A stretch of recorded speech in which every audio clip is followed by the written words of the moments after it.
Hello, everyone. Looks like everyone's trickling in from the waiting room. Want to thank you all for joining us and spending some afternoon time with us today. It's really great to have you here.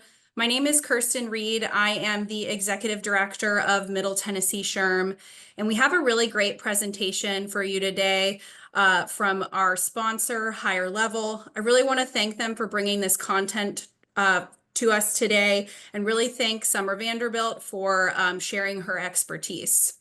For today's event, we will be focusing on a handbook health check and really discussing why it is important to have an up-to-date handbook. We're going to discuss why every business needs a handbook.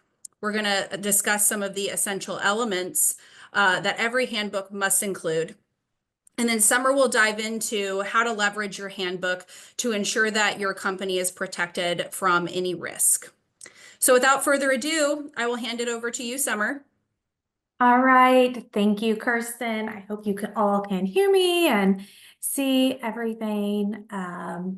So we can go ahead and dive right in. So, of course, we want to take a look today at really what a handbook needs to entail, what a company needs to look at in terms of having a handbook. I know sometimes you can hear that term handbook and start to get a little bit overwhelmed because there are so many different things that can go into it based on states, cities, and all the various locations that your employees may be working. So some of those things we are going to hit on today. A little bit about me. Once again, my name is Summer Vanderbilt. I am the Recruitment Development Manager here at HireLevel. We are a full service HR company. So everything from employment services with temporary and direct hire staffing to human capital management and payroll services all falls under that umbrella of HireLevel. I like to tell people if it involves HR, chances are we have a hand in it in some way. I have been with the team at HireLevel for 9 years. I started as a recruiter at our branch level and have worked my way into various different positions throughout the company. But most recently, and probably the longest now, actually has fallen under the HR and consulting and development role for our company. So anything with people, anything with internal operations, that has my name all over it. And I just love talking with companies and truly understanding how everybody operates. Every company is so different and so unique that there's not a one size fits all approach for many of these solutions and things such as handbooks. So I feel like each one is a puzzle and we got to piece it together. And that's what keeps it exciting. So we're going to start off today by doing a quick poll. We'll have a few of these throughout the presentation, but I just want to know, how recently has your employee handbook been updated? We've got a few options within the last 6 months, 6 to 12 months ago, over a year ago, or I'm not sure. We don't even have one. So looking here, quite some good results. Some of you are really on the ball with doing it within the last 6 months. Good for you. I bet that was something to kick off the new year with. Others over a year ago, I'm wondering how far over a year ago that's actually been. 6 to 12 months ago, good ranges, guys. And there's only one person so far that isn't sure, or even if they have one. So good answers.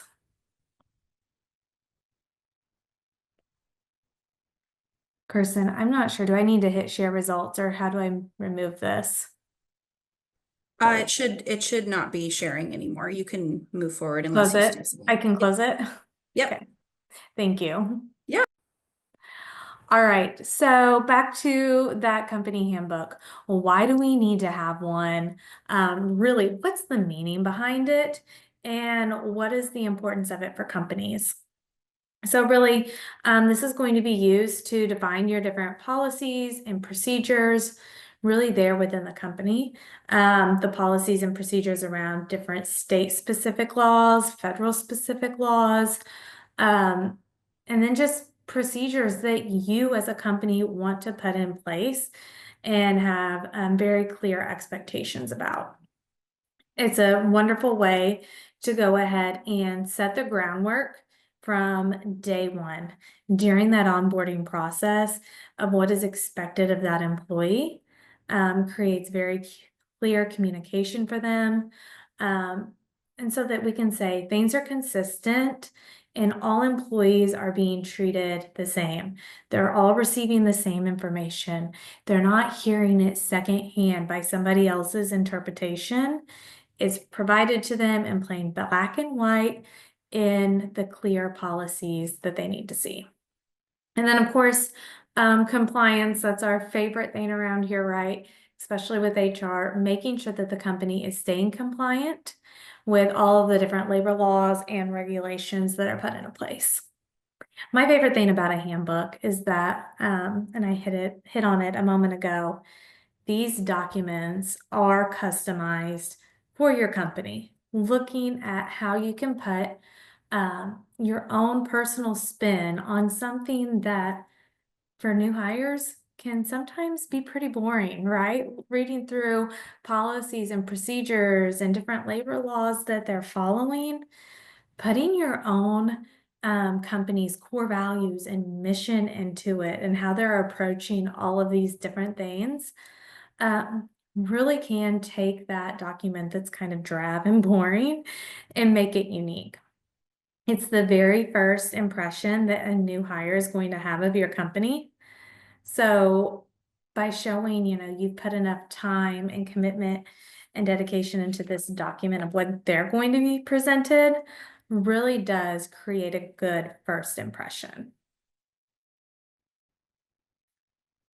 So getting into some of these specifics on what a handbook should contain. Of course, my checklist always starts with, let's get your company history. Let's get a mission statement. Do you have some great culture features that we can put into this document? And then we'll start on some of the things that are required. Now, I'm not going to go into all the fun stuff that I love to put into a handbook to make it unique. We're going to get on these things that are very much, you need to make sure that are in there, keeping us compliant. We're going to start with the FLSA safe harbor provisions. Basically, a statement in there that can set forth situations where an employee may deduct pay from different salary exempt employees. The safe harbor law protects employers from losing the exemption status for exempt employees due to isolated or inadvertent errors. So basically, this is a safe harbor for you as an employer that if something happens through payroll, we know there are times that maybe different deductions or things get added in. This allows you to be able to rectify that and fix that pay without having penalty. We know mistakes happen. Unfortunately, they do. And this kind of gives you a guidelines that you aren't doing it to be, you're not doing it maliciously. It truly was an error. Employee benefits in what a company is going to offer. What is the paid time off policy? When do employees start to accrue it? Is it front loaded? How do employees need to use it? And how can they request time off? Do you differentiate between paid time off and sick leave? Is it vacation? Are personal days added in? What really is that expectation for the paid time off with the different policies? And how is it to be used? What are your paid company holidays? So many times as I'm doing recruitment, and I'm sure you as well, that's one of the very first questions. What company holidays are observed and are they paid? Do we observe banking holidays? Are you really going after 6 main holidays? What does that look like? And break it down for them. What is the insurance plan? Is there a few different factors involved, and when is it going to be available to your employees? Now, this is something that may change annually based on your open enrollment and what policy your company puts out there. So making sure that your policy is able to be updated on an annual basis if it reflects very specific information that is required in that handbook.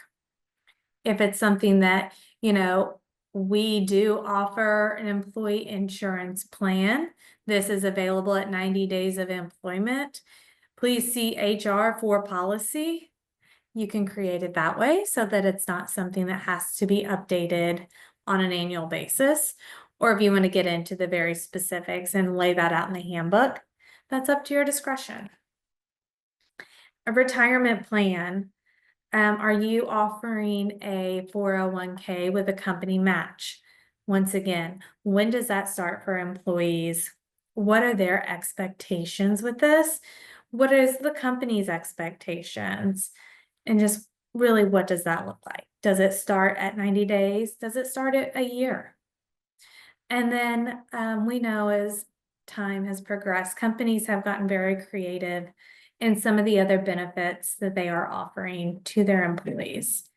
Some of them, like scholarships. Is there a savings match program? Are there different types of discounts that can be provided, or childcare benefits? I know here at HireLevel, we do a student loan repayment plan, and we pay for different college courses. That's something that we put in there. So what does the other policies and different benefits that you're offering outside of the traditional PTO, insurance, and retirement? Even if you're offering them, there needs to be a policy around them, right? Once again, we don't want to hear secondhand from other employees their interpretation of the benefit. All right. So for different leave policies beyond PTO leave, there are some different federal and state laws that kind of break down some different leaves that have to be offered to different employees. Of course, you've got your FMLA leave, bereavement leave, jury duty, personal leave, military leave, and voting leave. So some of them that I find very interesting, especially within the state of Tennessee, is the jury duty and the voting leave, right? FMLA, we understand what that can be used for. We know the constraints around it, but jury duty and voting is something that is a little different depending on whether your company is going to be within one state or if you're looking at multi-state. So they have different requirements. Jury duty in Tennessee means that you have to pay that employee when they're gone, their regular wages, but deducting out the pay that they're receiving for jury duty. In other states, you may operate in Kentucky or North Carolina, anywhere, in the surrounding areas, they may have different expectations. So really looking at where does your company stand based on what's required in Tennessee and the other states that you operate in. Now, do you need to break it down by each state and what the requirement looks like? Or are you going to take the state with I don't want to say the harshest, but that requires the most out of the employer and adopt that policy company-wide? That's something that each employer needs to consider. So, in some states, Illinois, they do not require that you pay your employees when they're gone for jury duty. You can't dismiss them from their position. They need to be able to, of course, provide notice of why they're gone and they're doing jury duty, and understand why they're not going to be there. That's fine. It can be unpaid time. They can use their PTO. But in Tennessee, if they're going to jury duty, you do have to pay regular wages, and you do have the option you can deduct out what they earn at that time. Voting as well. I feel like this is something, it doesn't happen all too frequently. And when it does, it's like, man, there's actually some different requirements of what employers are expected to provide to their employees when it comes to voting. So, in Tennessee, employers are required to provide reasonable time to go and vote. They do not have to require more than 3 hours. A lot of times employers can look at the start time and figure out, if polls opened at 6 a.m. and we started at 8, they typically had 2-hour block there that they could go vote, just putting a plan in place for those employees. They do have to request before noon the day before the election if they are anticipating needing to take time, leaving an hour or two early in their day so that they can go and make sure they're able to vote and get to the polls in time. All very interesting leave policies that from time to time are not something that you maybe would go over during new hire orientation, but then referring back to that handbook and understanding that these laws and provisions are there so that they can be acted on.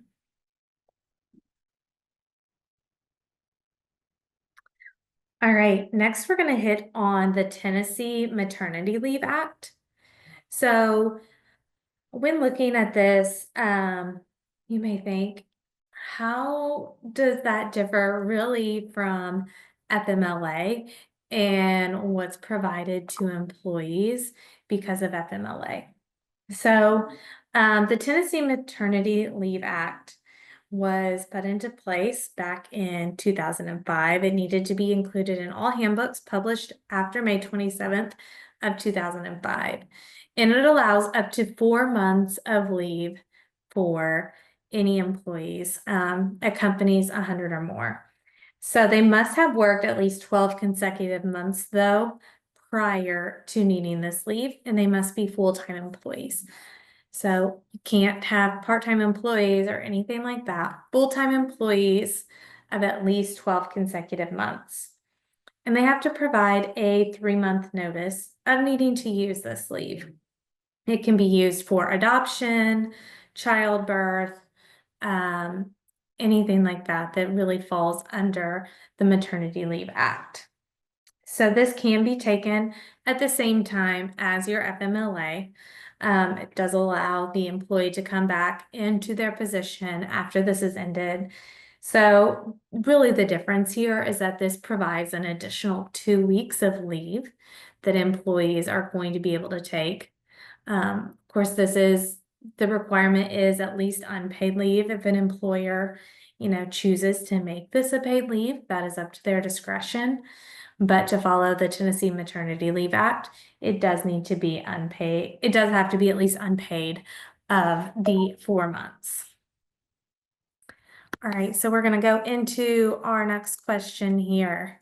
So, is your handbook updated to reflect that Tennessee unpaid or paid leave law?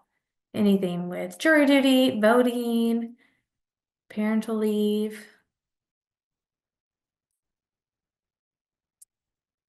And while people are taking that, we actually have a question in the chat. Tara is asking for multi-state employers. Do we need to have 100 employees nationwide for the or in Tennessee for this to be required? And I think she's referring to the unpaid and unpaid Yeah. leave. So I believe it is 100 employees at within Tennessee. Thank you. Looks like we just need a couple more people to participate in the poll, and then we could share those results with everybody. We'll give a couple more minutes, or seconds, I should probably say. And all right. I will Okay. say the voting leave, I think, is the most interesting because I really dug into that back in November. One, because we have offices throughout the US. And I'm like, oh my goodness, I need to make sure like my team's compliant. There's actual voting laws. People need to go, and some it has to be paid leave, others there's no requirement. And not that we would stop anybody from leaving to go vote, but just digging in and doing the research and seeing across all the different states. Um, and it's crazy how they're so different in their laws, but at the end of the day, they all come down to the consensus that yes, if you want to go vote, we're going to allow you to go vote. We may pay you, we may not. So that's something, if you are doing multi-state, definitely you'll want to check that out in the requirements of each state. Think of, work from home employees in different locations. And handbooks really can be written to, we understand that there are leave policies for voting. We will be compliant with your local state's leave law for voting. Like sometimes you can make it as simple as that and reference the law later on. All right, so it looks like yes, those are things you all have. We've got a few people unsure, a few people say no, but overall we've got answers of yes for your handbook reflecting those paid leave laws.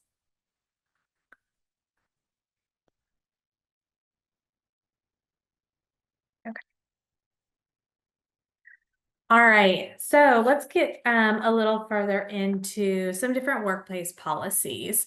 Before we were hitting on more leave policies, now we're going to hit on what we need to be covering internally for how our company operates. Different policies and procedures for staying compliant internally. Do you have an attendance policy?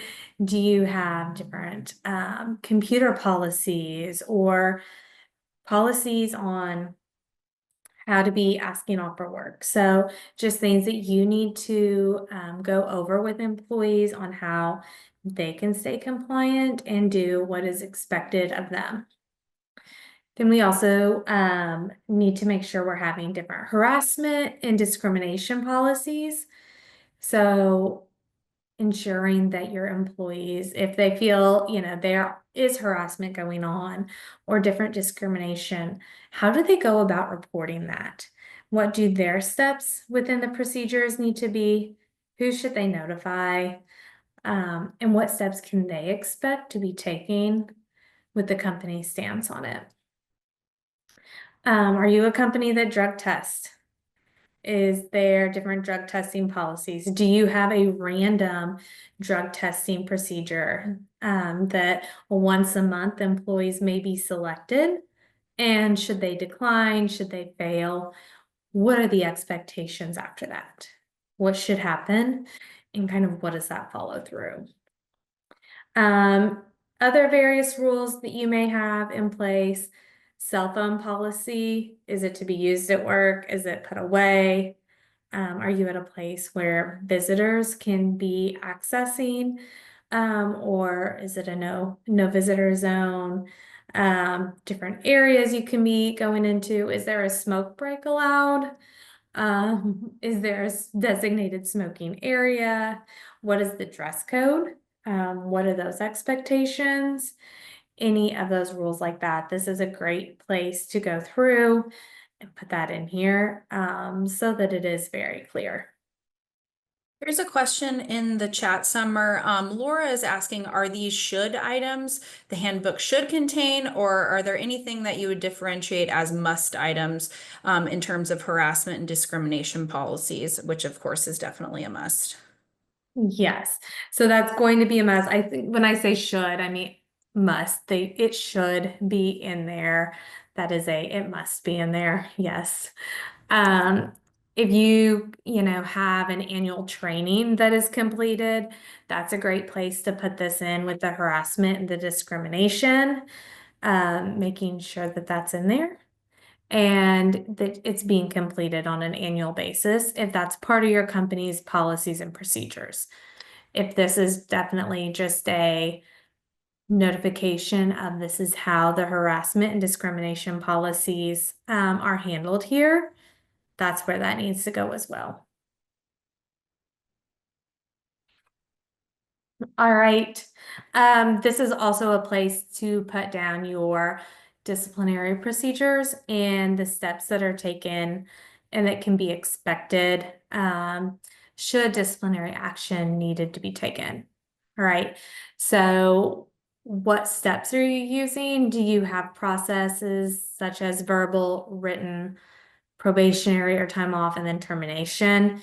Whatever steps you have in place as far as your disciplinary action and how that will be handled. This is a good place to put it down so that if you need to revert back to it or state that, like it lets the employee know what they need to expect as far as these warnings and procedures. Um, and then there's no surprises, right? So they know, okay, after I get a verbal warning, these are some of the next things that could be coming instead of them being caught off guard. Of course, I do always recommend if you're providing a verbal warning, rehashing out these procedures with your employee. They're probably not going to go back and reread this process in their handbook. So always having that open and clear communication with them. You've received the verbal warning. As you have signed off in the handbook, as you have reviewed, the next steps would be a written warning or time off, or could even be termination. We actually have a question in the chat, Summer. Shelly is wondering or giving a little bit of information. So they have 3 different locations, 2 in Tennessee and 1 in Kentucky, all using the same handbook. However, each manager may follow or not follow each of the handbook guidelines differently. Can this create an issue? For example, one manager may do a write-up for multiple tardies and one manager doesn't pay attention to timeliness. Yes. I feel you and I understand that. And you have this written out within a handbook, and then a manager goes and basically does what they want to do and what they really feel is best based on the given situation. A little bit later, I kind of have in here that training of your management team and the understanding of the different policies and procedures and the company's approach to them is very important. If you're going to lay this out within a handbook and provide this information to your team members so that they have clear expectations of what to expect of their management team, and of the company, then those guidelines and procedures really do need to be followed. They sign off on it as far as the expectation. They understand what is going to be required of them and what the company is going to provide in return. So the managers really should be following those procedures that are put into place. I know, sometimes we all have those managers that decide that they know best, and this is truly the disciplinary action that they're going to do, but try to rein them in and have a training with them so that they understand kind of, these are the expectations the company's laid out.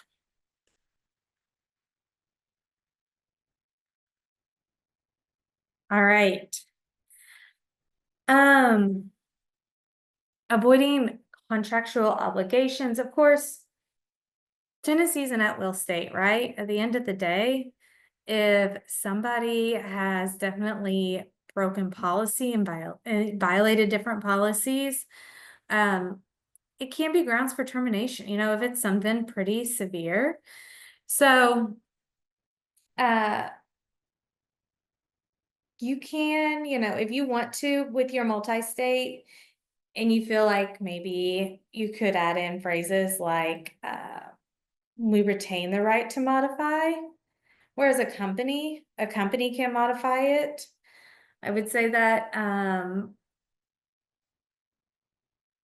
would tread lightly. I mean, that's going to be your managers would then take that as their right to modify those policies and procedures and how you're going to do some of the disciplinary procedures there. And maybe just put in there like it may change, varies based on what it is. I think there's definitely not a ton of wiggle room. I would say if you've got it written down, but putting in words like that, maybe like we can modify this if we feel the need to, then that's going to be probably some of your outs there. Of course, acknowledgement of the handbook and receipt of that in your HR system. And then a place where they're able to access this is at any given time. Do they have a digital copy? Do you have one on like your share drive that they're able to access or within your HRIS platform? It's not a contract. That's where that at will employment comes in. It's not binding, but it does provide you all of that information as far as the policies and procedures that they're expecting.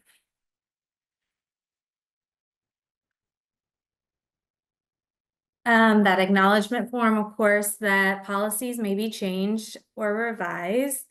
You may have like a work from home policy in there that at the end of the day, maybe you feel it's being abused. If you are a company that is very much in office and have expectations that your team is there in office, and you feel like a policy is being reviewed or being abused, this may be something that needs to be changed or revised. Only designated representatives can change the handbook or policies. Who does that need to be? Is it your owner? Is it the CEO? Who, at the end of the day, has the say with that handbook?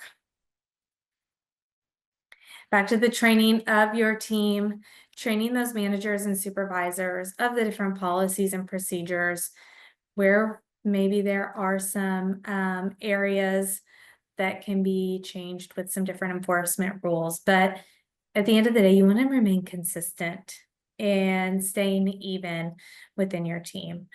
They should not interpret the policies. If there are questions, it needs to be reviewed and gone over with a fine-tooth comb with your team, because I may interpret something completely different than my counterpart who also enforces and tries to keep our team compliant.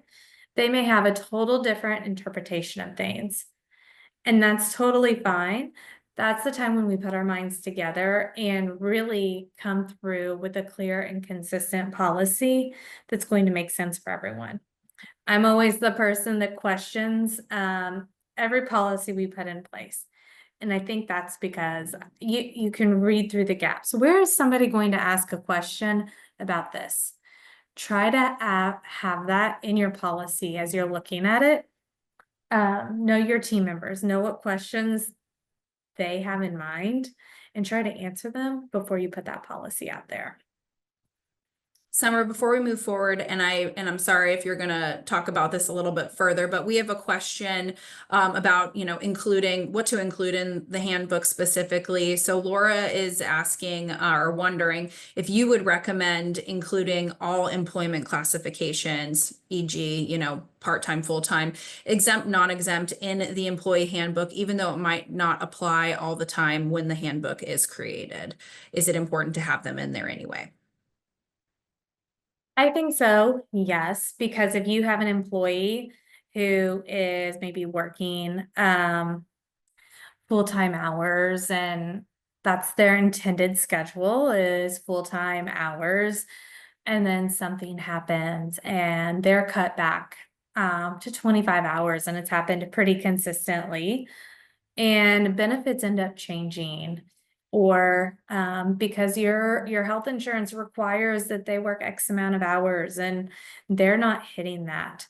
I would definitely outline that in there so they have that expectation and that understanding. I've come to find that sometimes in the HR world, we talk so frequently about these things, such as full-time exempt and part-time, that we almost assume that everybody knows. And they happen so often in conversation that we're like, oh yeah, you know that full-time exempt means this and non-exempt means that. And it's like, better be safe than sorry and put it in your handbook. Um, because chances are you don't want to have to go back and re-explain it to them.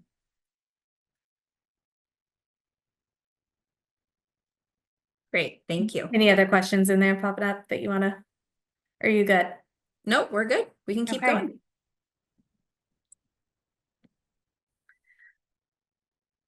All right. So with employment law consistently changing, we want to make sure you're staying on top of those laws and set up different reminders, right? That you know that the laws that you have um, that are within your handbook, that you're staying up to date with them. Do you have employees in California or New York that are remote? Even Minnesota is getting a little bit crazy these days with some of these laws. There's a lot that comes down through the pipeline. And while some laws really make it general, 100 employees or more, some of these really just affect one employee. So making sure that you are constantly staying on top of the laws and that the policies you have in place really correspond with them. So always consider though some of the things that are not legally required. So do you have current policies that are maybe affecting your morale? Um, Are there any changes that need to be made due to different business changes that have happened? Once again, I think back to work from home and remote. Do you have a policy that is very much a requirement of being in office where you could have some flexibility with that there? Once again, this is a customized document that provides a first look into your company culture and what an employee is going to experience. The terminology and the phrases that you use in there and the way that they read it may come across totally different. And we don't want to leave a bad taste in their mouth as they're coming into your organization. We want to provide them with a positive approach.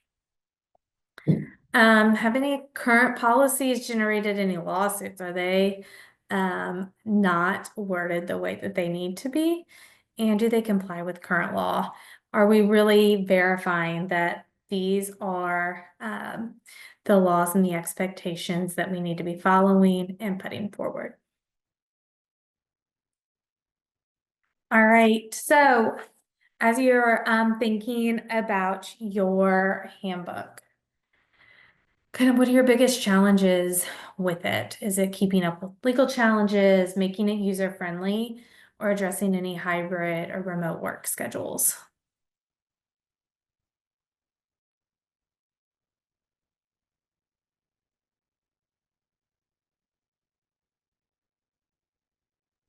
And if you have any other ones, feel free to put them in the chat so we can kind of have those as part of our discussion. Always helpful to see some of those other options that maybe we aren't thinking through. I'd like to know where everybody stores their handbook, and how they're presenting it to their new hires. Do you use an HRIS system to do electronic onboarding? Are you printing tons of paper copies and handing it out physically? I've talked with or different companies that do both. Some have asked, do you know where I can get a lot of these printed? And I'm like, I don't know that I would print a lot of them as often as they change. You need to have an online document, but I'm always interested to see where everybody keeps these. Looks like we got some people throwing where they put their handbooks in the chat. And then I'm going to end this poll so we can share the results with everyone. So you all can review that.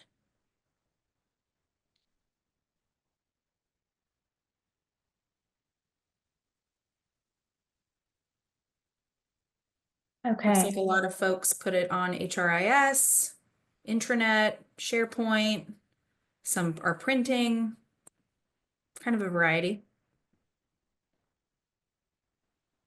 Oh, Molly has employees in 17 states. I feel your pain.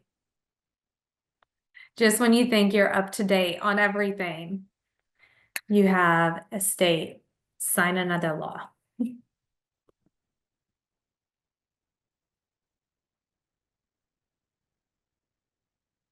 Oh, Marcia has employees who do not have access to computers.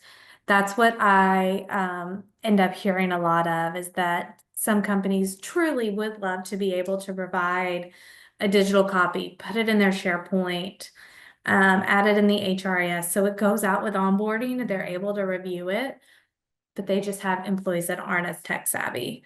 That really does, yeah, unfortunately, it creates a little bit of a challenge there, but.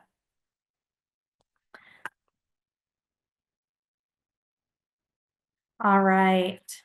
So that is what I have presented for us today on the handbooks and all of that. Higher Level does frequent webinars on these different types of services. I know SHRM does a great job of putting these out, but Higher Level, we do them monthly called Higher Level High Notes. And we bring in different industry experts that dive into different HR topics, and they are also available for SHRM credits.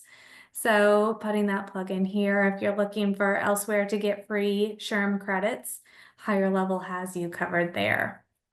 So if I there's see any some other questions, I'm happy questions. to answer. Sorry, I see some questions in the chat. So we Mhm. will be sharing this presentation. We are also recording this presentation too, so you'll also have the recording at your fingertips as well. All of that will be sent, after the fact. So just keep a lookout on your emails for that, as well. And I know we have a couple of questions in here. Jennifer is asking, or just kind of crowdsourcing, I'm interested in creating a generic handbook with multi-state addendum for the state specified policies for the different state employees. Does anybody have anything like that? Or Summer, have you seen that done successfully?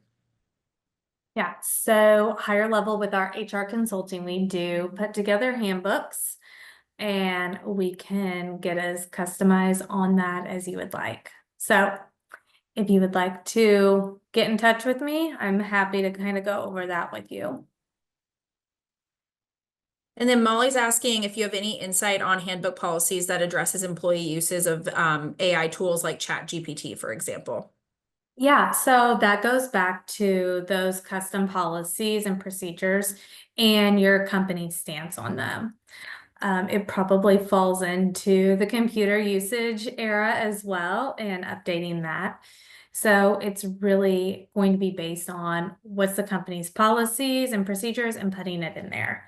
Of course, as you're adding that, sending that out to your employees so they can see it as well. And it's not just being roped in for new hires, that, all employees are understanding of what that needs to look like. Right. All right. Any Well, other thank you guys. I questions? appreciate it. Oh, we've got one more Oh, gosh. question just popped in. Okay, so Laura's asking, I'm curious about the Tennessee Lawful Employment Act and how many people know about this. It has higher standards than the I-9. For example, you can't use Illinois driver's license to verify identity. If you e-verify, you're okay, but if you don't use e-verify and you use a driver's license from particular states, the TDLWFD can fine you a significant fine. I had no idea this law was in effect. Do others know about this law? Um, I don't know, Summer, if you have any experience with that new law or if anybody in the call has had experience. Um, you know, Laura, MT Sherm has a lot of really great legal counsel and a lot of legal sessions. I'm sure we probably have some content on this from previous either chapter meetings or webinars, but definitely want to hand it over to you, Summer, or even if anyone else wants to pipe in the chat, if you have any information. I am not sure on this at all. And I think it's very interesting because Illinois is one of the states that falls under the Real ID expectations that just passed like I believe we were one of the last states that was actually requiring it. And Illinois has different requirements as far as they want you to not use E-Verify. So it's like total opposite end of the spectrum.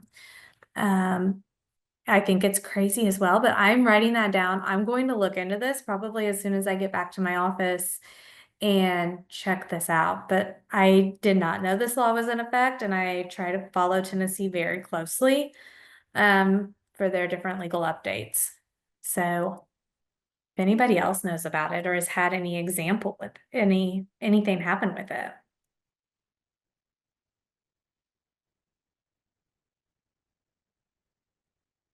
No one has any other questions. We can close out for the day, and then Laura, we can be sure to do some due diligence for you in the back end there on the Tennessee Lawful Employment Act. And like I'd mentioned, this is being recorded, and we will be sharing it with you all at the end of the event, as well as the presentation. So be on the lookout there, and you will also be receiving SHRM and HRCI credits for your attendance at this event. Thank you, everybody. Thank you. Y'all enjoy the rest of your day.